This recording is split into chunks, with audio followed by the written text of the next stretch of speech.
Assalamualaikum warahmatullahi wabarakatuh. Waalaikumsalam warahmatullahi wabarakatuh. Begini Pak Ustadz, yang kita bahas hari ini masalah imam. Menjadi imam itu harus penghafal Al-Quran. Jadi saya pernah berpengalaman Pak Ustadz, waktu sholat Isya, selesai sholat sunnah, kita mau berjamaah, imam ini belum datang Pak Ustadz. Terlambat lagi tuh Pak Ustadz. Jadi saling tengok-menengok, maju satu remaja Pak Ustadz.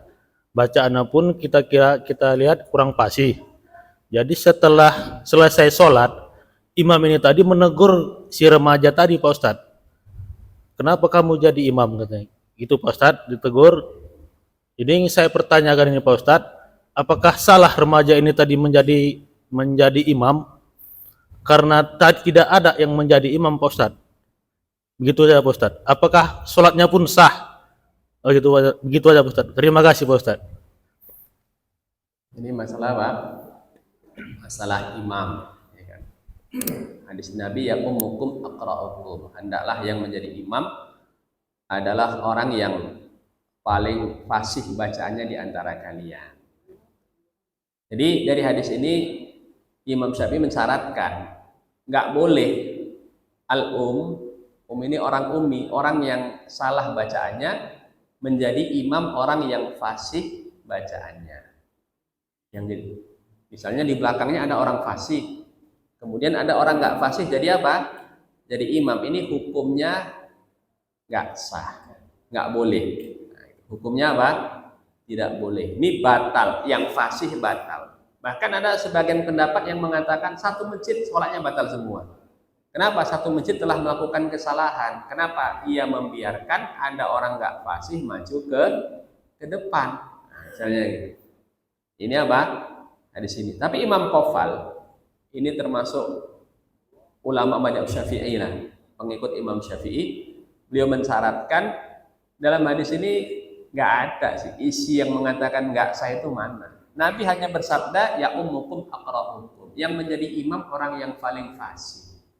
Bukan berarti kalau nggak fasih itu batal. Nabi nggak mengatakan batal, nggak ada yang mengatakan batal. Nabi hanya mengatakan ya ummukum aqra'ukum, yang menjadi imam orang yang paling fasih. Sebaiknya gitu, bukan harus.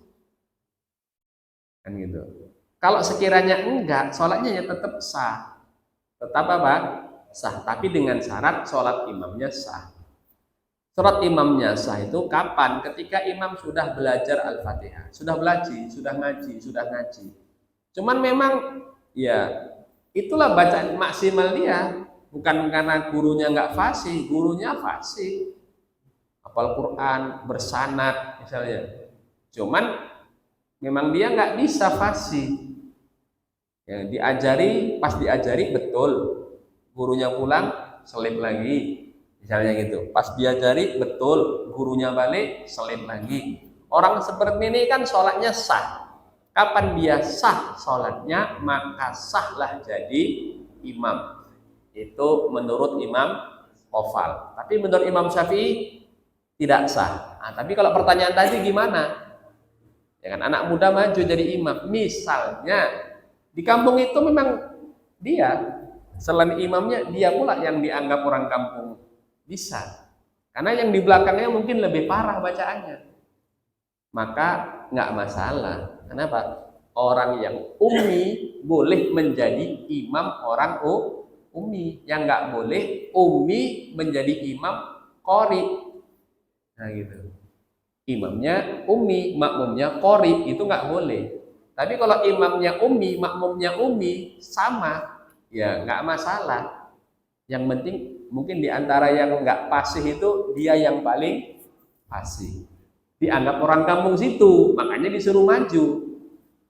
Ya, dalam pandangan orang kampung dia yang paling paten, tapi dalam pandangan imam ya nggak paten. Nah, kan? Tapi dalam pandangan orang kampung yang ada di masjid itu dia yang paling apa? Paling paten. Tapi sebenarnya orang kampung situ salah. Jadi begini, kalau satu masjid itu ada imam rawatib, imam yang sudah dilantik khusus untuk jadi imam. Misalnya waktu qomat telah masuk, belum datang, tunggu sebentar. Bukan imamnya ini sengaja lambat-lambat, namanya manusia ini ada uzur. Kadang-kadang ada uzur. Udah siap-siap mau berangkat, tiba-tiba perut mulut kamar mandi. Sebenarnya ini nggak lama kalau ditunggu. Ditunggu seharusnya. Ya kan? Kalau di Jawa itu ditunggu sampai 10-15 menit. Nggak datang juga, ya apa boleh buat. Tapi setelah tet komat, nggak ada yang berani maju. Tetap ditunggu imamnya. Karena itu imam rawatib.